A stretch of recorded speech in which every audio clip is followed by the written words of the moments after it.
what is illegal to do is deliberately target and attack civilians, deliberately. If they happen to be in a place which is being used for military purposes against you or your people, you can attack them, that place with them in it. You can. Subject to what I said about proportionality. But if a place like this synagogue, you can't just attack this. It's not being used for military purposes. It's illegal. It's a war crime. The same would apply if it was a mosque with people praying in it, but nothing, no weapons, no munitions not being used. That would be a war crime. That is what is a war crime, but people don't understand that. When you look at the statistics, the casualty statistics, I don't know what the current assessment figures is. It's something getting on towards 2,000 Palestinians dead. That will change. It will change upwards because there are bodies that are not yet recovered underneath the rubble in places. But that's a rough figure.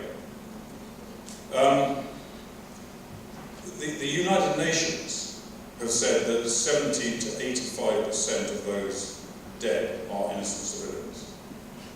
What are they based on? The figures come from the Gaza Health Department, right? The Gaza Health Department is reported in the media as if it's the National Health Service in England, or whatever you have here. Do you have something like that here? Okay, whatever it is. As if it's, you know, an independent, non-political medical service that just provides cold, calm statistics of casualties. Well, it's not like that. The Gaza Health Department is part of the Hamas terrorist apparatus in Gaza. The head of it is a Hamas terrorist activist. He is the one who's providing the figures. He doesn't say that there are terrorists killed and there are innocent civilians killed, because the policy is that they're all innocent civilians. So he doesn't give out the details of the affiliations of the people. So where does the UN get the information from? Where does the United Nations get the information from? Well, you may well ask.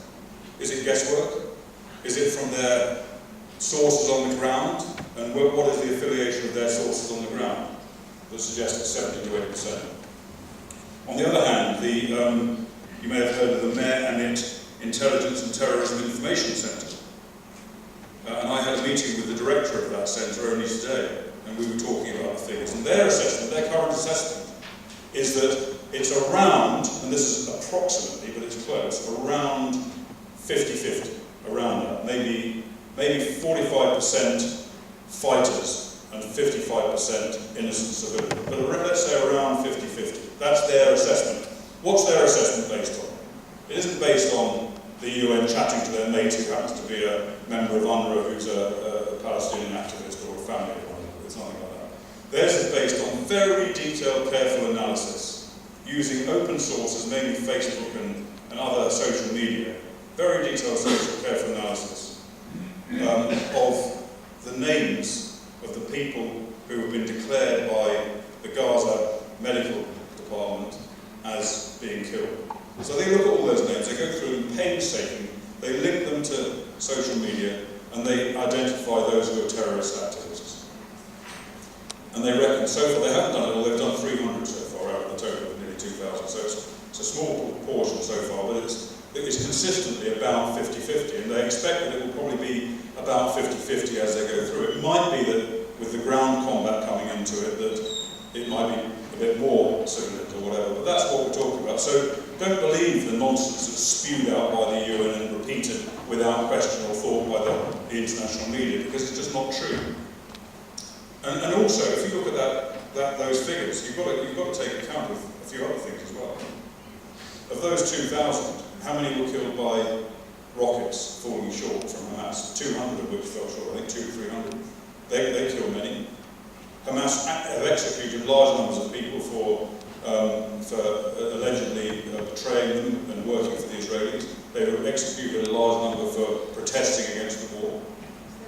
A lot of people, I mean, what is it, 1.8 million in Gaza?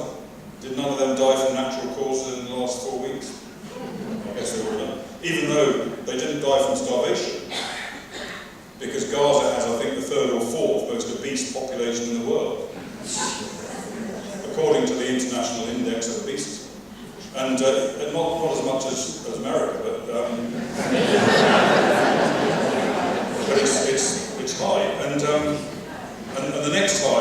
beside Gaza is the West Bank.